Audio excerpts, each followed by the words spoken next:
매일 아침 하나님과 함께 누리는 하늘의 양식, 오늘 만나.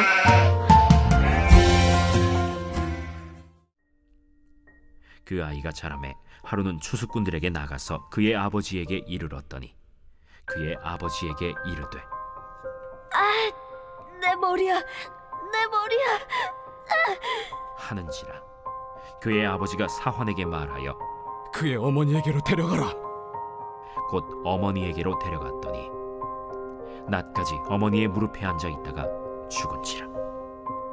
그의 어머니가 올라가서 아들을 하나님의 사람의 침상 위에 두고 문을 닫고 나와 그 남편을 불러 이르되, 청하건대 사환 한 명과 나귀 한 마리를 내게로 보내소서. 내가 하나님의 사람에게 달려갔다가 돌아오리이다. 초하루도 아니요 안식일도 아니거늘 그대가 오늘 어찌하여 그에게 나아가고자 하느냐. 평안을 비나이다. 이에 나귀의 안장을 지우고 자기 사환에게 이르되, 몰고 가라. 내가 말하지 아니하거든 나를 위하여 달려가기를 멈추지 말라. 드디어 갈멜산으로 가서 하나님의 사람에게로 나아가니라.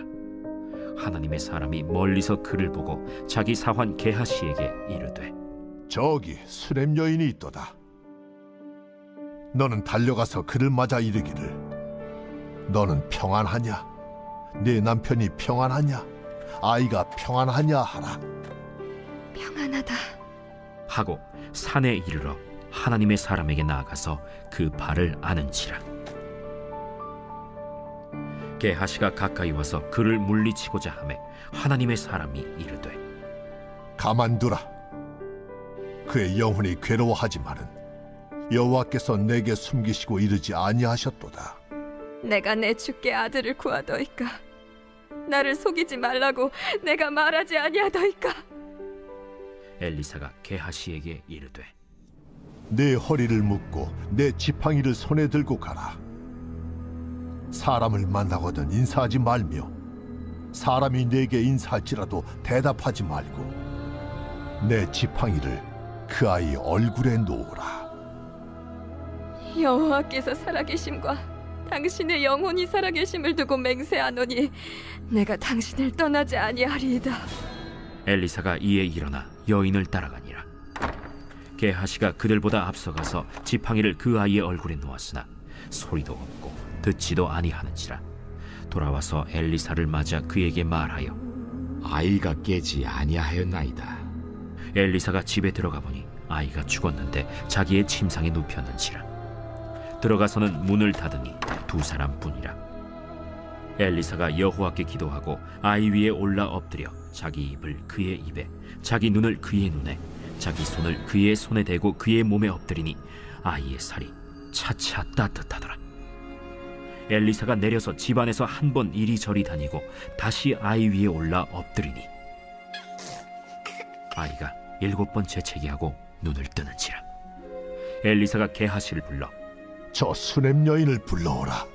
곧 부름에 여인이 들어가니 엘리사가 이르되, 내 아들을 데리고 가라. 여인이 들어가서 엘리사의 발 앞에서 땅에 엎드려 절하고 아들을 안고 나가니라.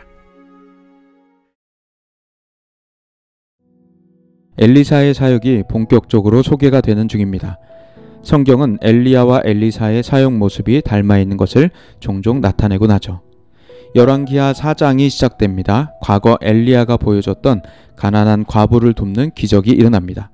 1절부터 7절까지 한 과부가 엘리사를 찾아와 남편 잃은 설명, 빚이 있고 아들을 뺏기게 될 형편을 말합니다.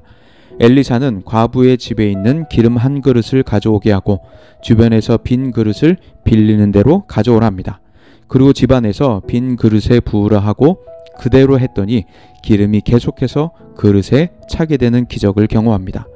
그 기름을 팔아 가난한 과부는 빚을 갚고 생활할 수 있게 되죠. 기적을 가지고 있고 가난하고 불쌍한 이들을 돕는 긍휼 사역을 해나갑니다. 당시 왕에게 소외당하는 약자들을 돌보는 모습이죠. 8절부터 17절까지는 오늘 우리가 읽었던 본문의 배경이 등장합니다. 엘리사가 한 여인을 만나는데 귀한 여인으로 소개되죠. 부유한 여인이라 이해됩니다. 여인은 엘리사가 길을 갈 때 권하여 음식을 대접합니다. 그리고 엘리사는 그곳을 지날 때마다 늘 그 집에서 식사를 대접받죠. 거기서 그치지 않습니다. 여인은 남편과 상의해서 엘리사를 위한 방을 집 안에 마련합니다. 자신의 집 한 방을 비우고 엘리사를 위해 침상, 책상, 의자, 촛대를 둡니다. 엘리사가 마음껏 하나님 앞에 머무르도록 환경을 조성해 주죠. 이것은 여인과 가정의 복입니다. 왜일까요? 엘리사가 그 여인의 집에 도울 것을 물어봅니다. 여인은 아들이 없고 남편이 늙었다고 말하게 되죠. 16절에 엘리사는 그에게 예언하길 한 해가 지나 이때쯤 아들이 있을 거라 합니다. 그리고 사건은 빠르게 전개되어 17절에 여인은 아들을 낳게 되죠. 그리고 오늘 우리가 읽었던 18절부터에 보면 여인의 한 가지 사건이 엘리사와 연결됩니다. 18절부터 21절 아들의 죽음이 소개됩니다. 여인이 간절히 바래 얻은 아들에게 위기가 닥칩니다. 아들이 죽게 된 것이죠. 여인은 곧바로 엘리사를 떠올립니다. 엘리사를 위해 마련한 방의 침상에 아들을 두고 문을 닫습니다. 22절부터 24절까지를 보면 여인의 결심이 나오는데 남편에게 말하길 엘리사에게 다녀오겠다고 하죠. 여인은 멈추지 않고 달려가라고 명합니다. 25절부터 30절까지는 엘리사를 만납니다. 엘리사는 멀리서 보고 게하시에게 수넴 여인이 있다고 알리죠. 그리고 사원에게 명합니다. 달려가서 그를 맞이하고 여인과 남편과 아이의 안부를 물으라 하죠. 여인은 대답하고 엘리사의 발에 엎드립니다. 게하시가 만류하려 하자 엘리사는 그냥 두라고 하죠. 그리고 독특한 표현이 나옵니다. 그 여인이 괴로워하지만 하나님께서 알려주지 않고 있다고 합니다. 보통 엘리사는 하나님의 뜻을 잘 알아차리는데 이번에는 하나님께서 숨기시고 있습니다. 이후 엘리사는 여인이 찾아온 이유를 알게 되었죠. 그리고 게하시에게 말합니다. 엘리사의 지팡이를 들고 얼른 달려가 아이의 앞에 지팡이를 두라고 합니다. 가는 길에 사람에게 인사하지도 말고 인사해도 받지도 말라고 합니다. 조금은 무례해 보일 수 있는 당부이나 그처럼 긴박한 상황임을 알려줍니다. 마치 구급차처럼 모두를 지나쳐 가라고 말하는 것이죠. 게하시가 먼저 가고 여인과 엘리사도 뒤따라 가게 됩니다. 31절부터 37절을 보면 엘리사의 기적이 또한 등장합니다.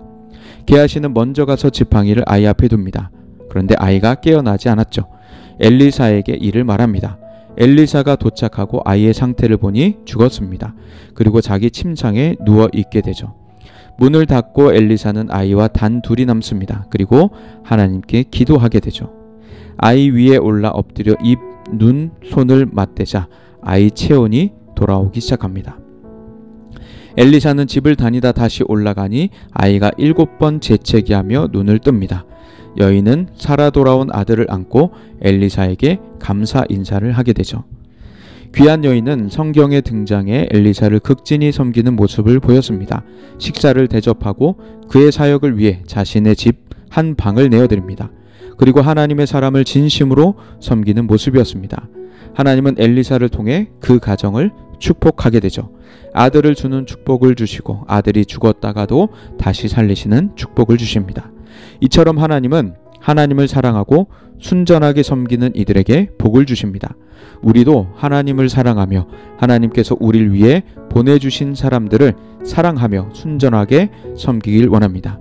또한 귀한 여인의 모습은 왕들과 대조가 됩니다. 그는 하나님의 사람이 우선이었고 그를 섬기는 것을 기쁨으로 여겼습니다.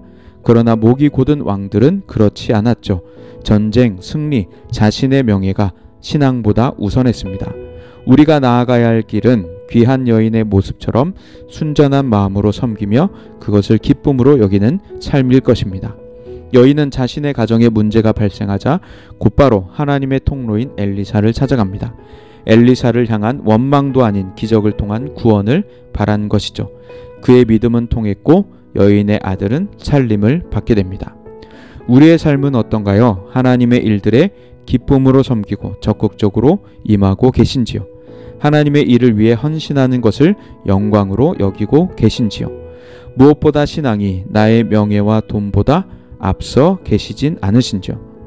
하나님을 믿는 믿음 이외의 모든 것을 버리고 주님만 순전하게 쫓아가고 계시길 원합니다. 오늘 주일 말씀을 들으며 나의 신앙, 영혼의 상태를 점검할 수 있기를 소망합니다. 그리고 다시 하나님의 말씀으로 조율되는 우리의 하루가 될 수 있기를 간절히 기도합니다.